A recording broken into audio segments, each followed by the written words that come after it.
Hello, this is Pete Hodges, aka Fingers T, and I'd like to talk a little bit about my track Shardik. This is track 1 of volume 2 of my Dark Tower music series. Volume 1 covered the events of book 1, The Gunslinger, and book 2, The Drawing of the Three. This volume 2 contains books 3, 4 and 5, The Wastelands, Wizard and Glass, and The Wolves of the Kala. So we open with the beginning of the Wastelands.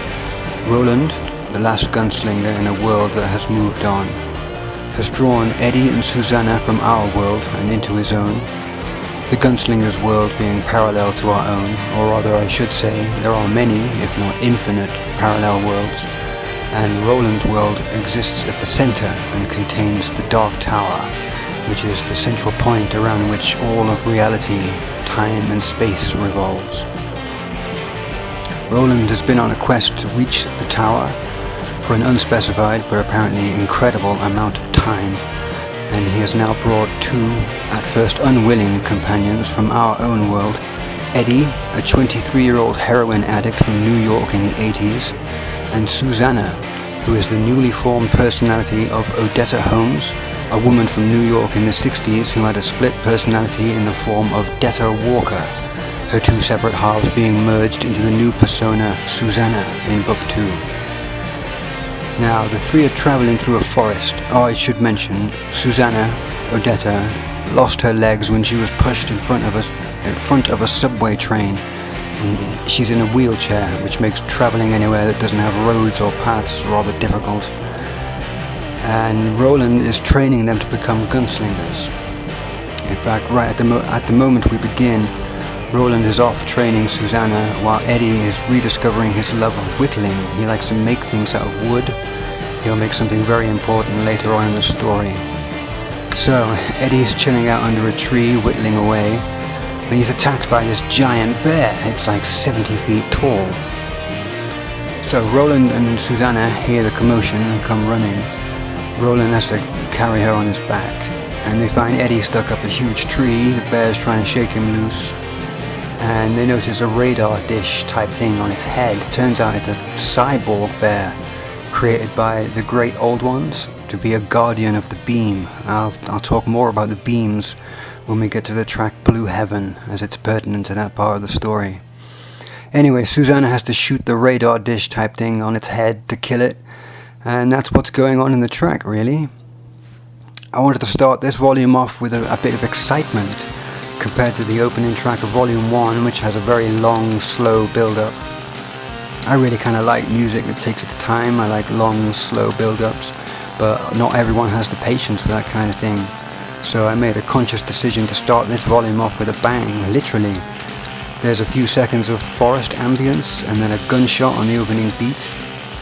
I don't remember where I found that gunshot sample. I did have a big library of sound effects that was ripped from an old video game. It could have been from that, or I could have found this one online somewhere at the time. I do know I wanted a very specific sound, a big gunshot with loud echoes. I would have added some processing of my own, like compression and reverb, but the initial sample had to be right. Although saying all that, these sound effects, they're only on the remade version that I did a few years later. I'm not sure which version the listeners will be familiar with, so you may be wondering what the heck I'm talking about. I'll talk more about the remake in a bit. But the original version was recorded around 2007 or 8 and was mostly created using a PlayStation 2 program. There was this series of music creation software that started on the original PlayStation. Called Music, and then there was Music 2000, and then MTV Music Generator for the PS2. Pretty terrible name for a piece of software, but it was actually pretty nifty, especially for a games console. It was quite good. It was entirely sample based. It had a big library of sound samples which could be manipulated, but there's no actual synthesizing going on, so it was very limited, but it was the best I had at the time. I really liked a lot of the drum samples, and there was some good sounding orchestral instruments and synths on there. That program is all over my Dark Tower stuff. Basically anything that isn't a guitar or bass guitar, it was made in the PS2. So The entire track, minus guitars and bass, would be programmed on the PS2, and then I'd record each individual instrument onto PC one at a time. I'd have an RGB cable from the PS2 connected to an audio input on my PC. Each track would have a 4-beat click at the start, kind of like a drummer counting 1, 2, 3, 4 at the start of a song, so that they could all be synced up perfectly inside my audio software on PC. A friend had given me a copy of Adobe Audition. It was a very old copy of that. I remember loving that when I could record onto PC compared to the 4-track tape recorder I'd been using when I was growing up. The change from analog to digital was such a blessing. No more hissy tape, no loss of sound quality when combining tracks and mixing things down. I didn't even need to bounce tracks down anymore. I wasn't limited to 4 tracks only. I could record as many as I needed. That was cool. The only limiting factor being the processing power of my PC, and I do remember hitting that wall a few times. Now, once all that, with drums, synths and orchestral parts, if there are any, I think there's only a string section in Shardik.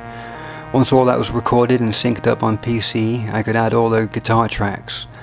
I just jack my guitar in through the same audio input, straight out from my effects pedal. At that time I was using a Zoom 1010, simple little box of tricks that I'd had since I was a teenager. I really enjoy layering multiple guitar tracks on top of each other, adding harmonies and all the rhythmic parts. That's my favourite part of the whole process, really. Not necessarily the guitar parts, but building the track, seeing or hearing the idea come to life.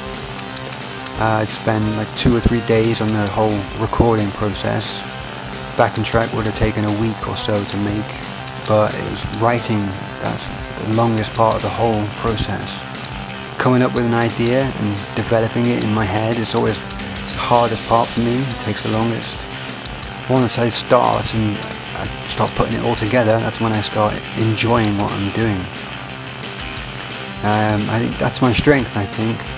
Rather than actual guitar playing, I've never been a great guitarist.